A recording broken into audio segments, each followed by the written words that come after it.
हिंदूंच्या आणि हिंदुस्थानच्या बापाची अवस्था पहा या व्हिडिओमध्ये।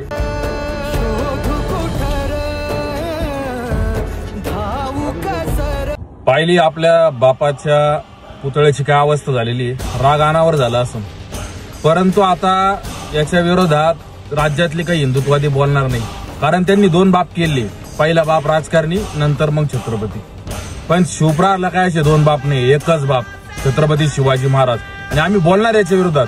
अरे ज्या पुतळ्याचं उद्घाटन करायला भारताचे पंतप्रधान साहेब येत आहे, त्याचं काम एवढं निकृष्ट, याच्यामध्ये जबाबदार जे याच्यामध्ये जर हे म्हणते नेव्हीवर ढकलू राहिले, नेव्हीची जबाबदारी राजकारणी सांगू राहिली, अरे नेव्हीची जबाबदारी तर उद्घाटन करायला राजकारणी काय, मग ऍडमिरल पाहिजे ना।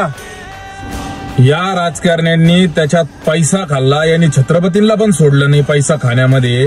यांच्यापेक्षा तर रांडाबाऱ्या ज्या शरीर विक्री करता पण त्या गिराईकाला मोबदला देता, साल या अशा राजकारण्यांचे सगळ्याच पक्ष द्यायचे, या अशा राजकारण्यांच्या नादी लागण्यापेक्षा आपल्या छत्रपतींच्या चरणी निष्ठा व्हा। मला विचाराल तर मुंडके कापले पाहिजे अशा भेंचोत राजकारण्यांची।